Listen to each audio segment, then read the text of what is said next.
저기 오늘 주제가 천재 뇌구조를 세팅하는 방법인데 우리 아이를 좀 어렵게 들리기도 하죠.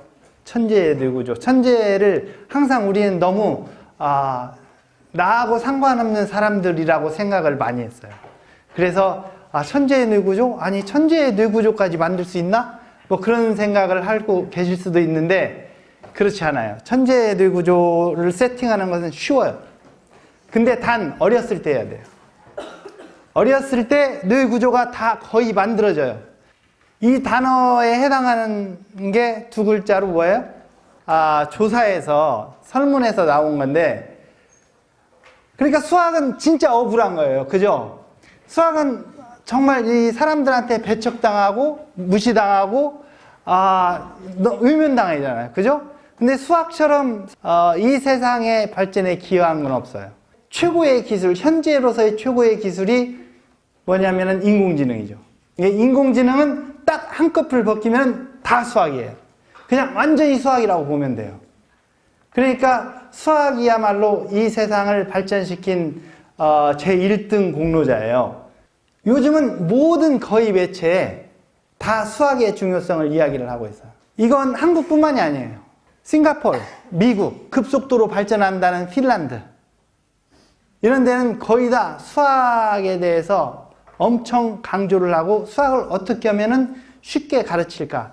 그 이면에는 수학이 자체가 국가의 경쟁력이라고 생각하기 때문에 그래요. 그러니까 수학은 이 사람의 개인의 경쟁력이고 기업의 경쟁력이고 국가의 경쟁력이에요.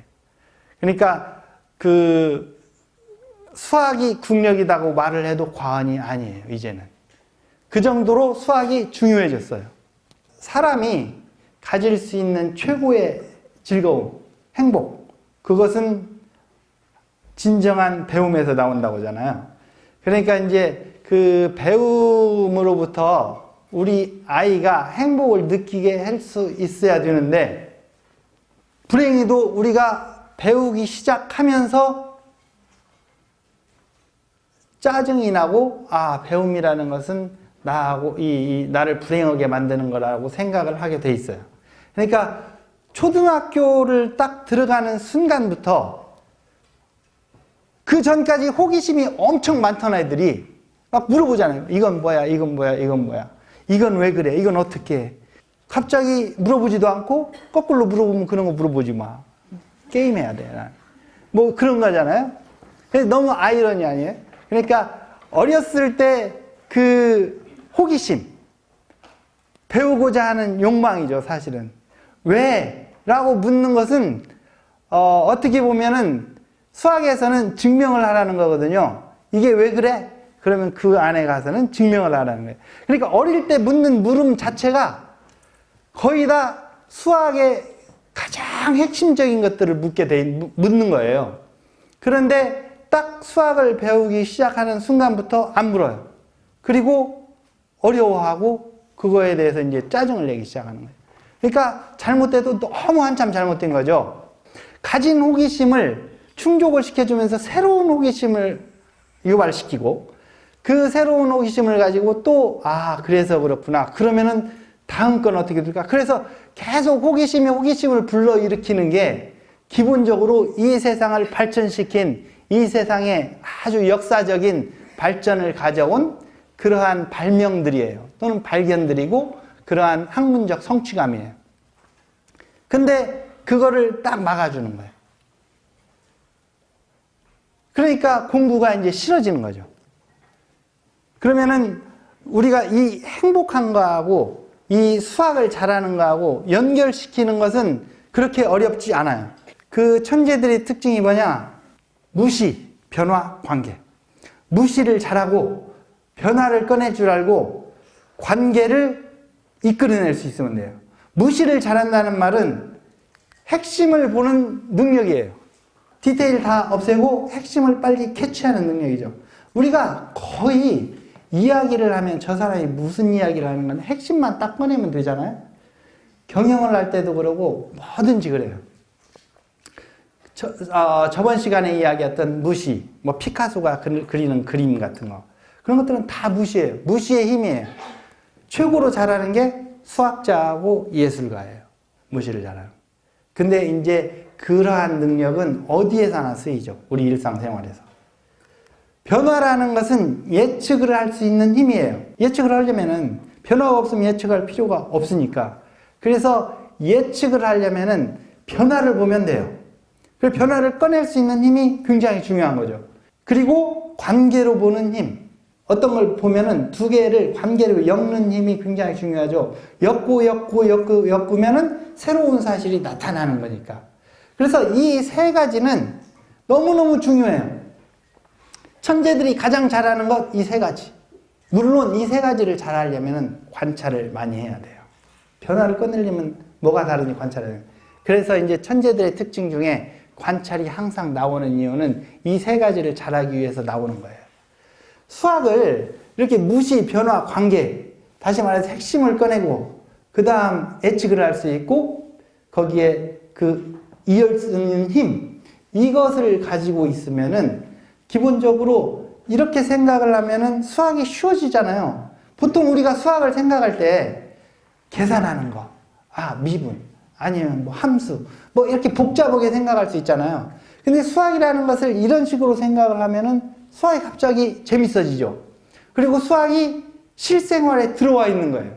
우리가 보통 수학에서 보면은 수학을 어디다 써? 실제 봐라. 실생활에 쓰이는지. 그렇게 생각하잖아요. 근해 공식.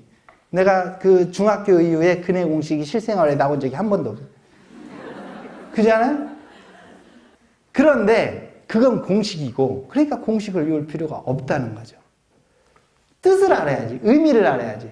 실생활에서는 이 변화, 관계, 무시 이것만 알면은 실생활에 굉장히 많이 쓰이는 거죠. 그러니까 우리가 보통 보는 이 세상 자체가 수학으로 다시 보이기 시작할 수 있는 거예요.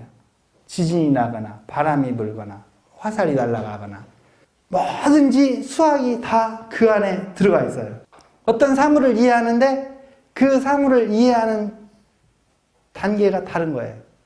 그러니까 진짜 수학을 잘하는 사람, 공식 말고 지금처럼 하는 거 말고 진짜 수학을 잘하는 사람이 세상을 보는 눈하고 일반적으로 보는 눈하고는 훨씬 달라요. 깊이가 다른 거예요. 깊이가 달라지면 무슨 현상이 생기냐? 그걸 빨리 취득을 하고 다음 걸 또 다른 걸 습수할 수 있는 능력이 생기는 거죠. 그러니까 이제 그 석학들이 그 어려운 논문을 보는 데 있어서 소설처럼 이렇게 읽을 수 있는 건 그 안의 의미를 다 꿰뚫어 보기 때문이에요. 그래서 이런 무시, 변화, 관계만 알면은 세상이 편해져요. 저는 굉장히 편했어요. 왜 그러냐? 무시, 관계, 변화를 저는 그 어렸을 때 항상 저런 식으로 생각을 했었어요. 그러니까 이게 공부를 거의 할 필요가 없어요. 그리고 문제는 꼬아놓을수록 사실은 핵심을 보는 사람은 훨씬 쉬워요. 그러니까 수능 문제를 보면 30번이 최고로 어려운 문제예요. 아직 수능까지 자녀들이 안 갔겠지만 굉장히 어려워가지고 막 풀면 끝에 답이 3 그러잖아요. 근데 풀 때 보면 막 루트도 나오고 분수도 나오고 엄청 나와요. 그러다가 쭉 끝에 가보면 허무하게 답이 3 이렇게 나온다요. 이게 다 잘못된 거죠. 쓸데없는 짓을 하고 있는 거예요. 그러니까 딱 보면은 그 답이 있는 건데 그걸 28로 나누고 뒤에 가보면 28이 곱해져요. 그럼 할 필요가 없는 것을 하고 있는 거예요. 끊임없이 그 짓을 하고 있는 거예요. 그걸 하고 있다는 것은 모르기 때문에 공식을 써서 해보면 그렇게 돼요. 공식이라는 것은 그러한 패턴에서 모두 맞추려다 보니까 무조건 거기에 맞춰서 하는 거거든요. 맞추다 보니까 쓸데없이 맞추고 다시 이쪽으로 맞추고 이쪽으로 맞추다 하다가 그렇게 되는 거예요. 공식을 사실은 알 필요가 없는 거죠. 공식을 굳이 알고자 하는 것은 그 공식이 스스로 몸에 들어와야 돼요. 나도 모르게. 그래서 공식은 그냥 하다 보면은 그냥 뼈에 박히는 거예요. 그리고 그 공식은 쓸 필요조차 없어요. 다시 이걸로 돌아와서 무시, 변화, 관계만 알면은 너무 인생이 편해진다 이거죠. 인생 편해진 것 중에 하나가 이거예요. 저는 제일 첫 번째 세계 로봇 월드컵 대회가 열린 게 있었는데 거기에서 우승을 제가 한 거거든요. 데니스 홍이라는 교수가 2014년에 우승을 했어요. 14번째 대회인가 우승을 했고 제가 제일 첫 번째 우승을 했어요. 근데 데니스 홍은 굉장히 유명해졌는데 저는 저 때 1등을 해서요. 저 때 이제 CNN에도 나오고 LA 타임스에도 나오고 거의 도배를 했어요. 저 때는 이제 저기 돌아다니면서 하는 거거든요. 제 첫 번째를 일본에서 했었어요. 올해는 아마 호주에서 한 것 같은데 인공지능 컨퍼런스를 매년 하는데 인공지능 컨퍼런스하고 같이 열려요. 저게. 이 친구는 사실 우리 팀이 아니에요. 한국 사람 같이 보이잖아요. 제 대학교 동창이에요. 인공지능 학회에 왔다가 갑자기 저를 만났어요. 보니까 저기서 나오라고 했어요. 이게 상 받는 세러머니 때 애가 나와가지고 애가 봐가지고 이게 조봉아니라고 생각해요, 사람들이.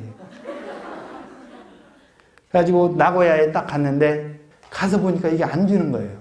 제가 다 프로그램 짰는데 막 애가 볼을 못 찾아요. 왔다 갔다. 근데 보니까 왜 그러냐면은 조명이 달랐어요. 조명이 다르면요. 아시죠? 튀기면은 완전히 색깔이 다르게 나와요. 색깔이 다르게 나오면 못 찾는 거예요. 그래서 그때부터 시작해서 그 전날 도착을 해가지고 그때부터 다시 프로그램을 다 짰죠. 전체를. 유스 대학에서 전공, 그러니까 로보틱스 랩에 있는 애들이 나온 거예요. 그 팀들이.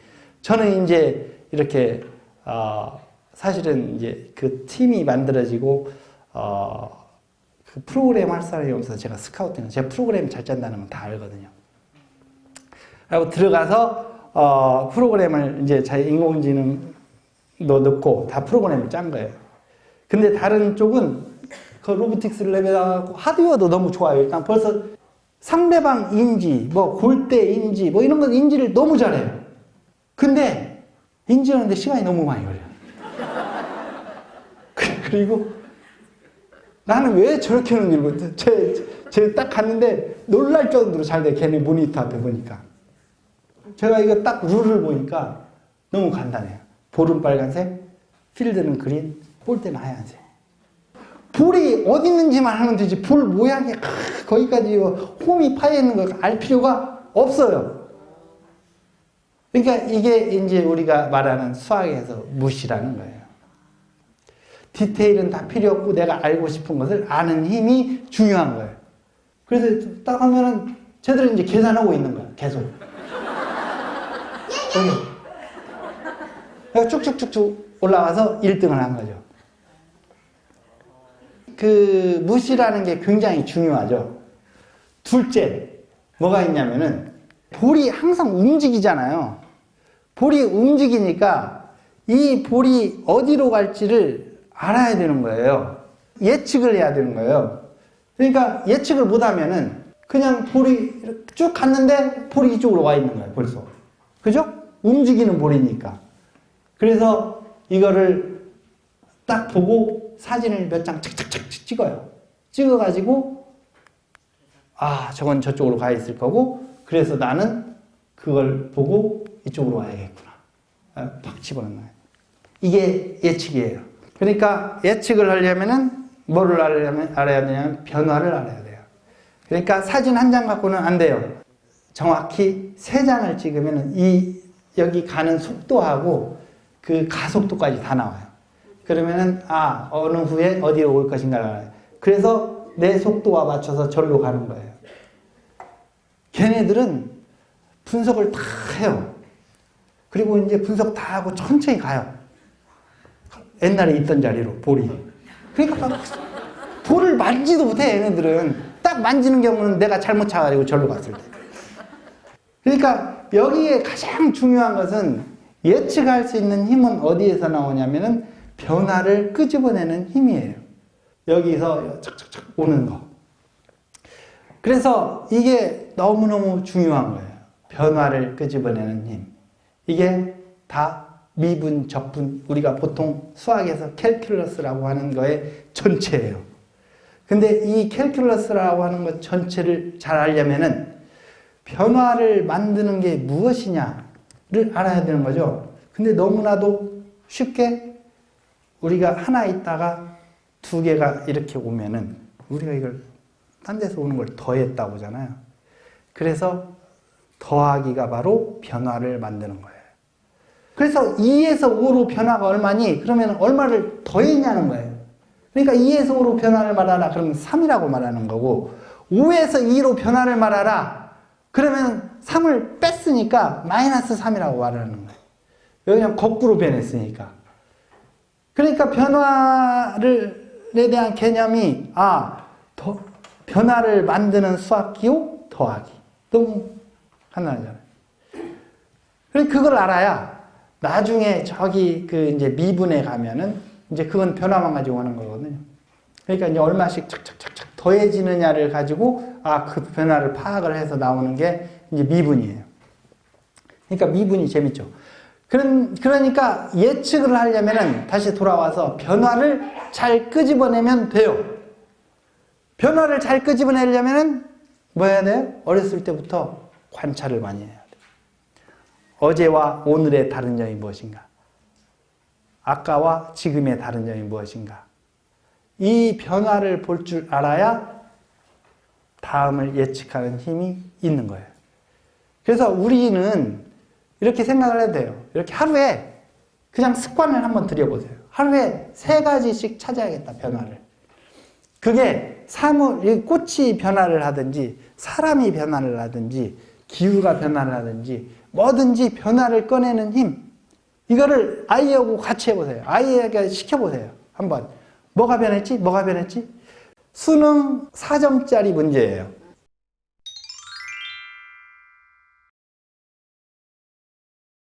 강사들 나와서 멋지게 풀어주잖아요? 잘 푼다. 그러면 안 돼요. 보이게 만드는 힘, 이게 최고의 상상력이에요. 안 보여요. 안 보이니까 초등학교 때 배운 것을 하나도 안 써먹어요. 사실 초등학교 거가 단데. 깨봉.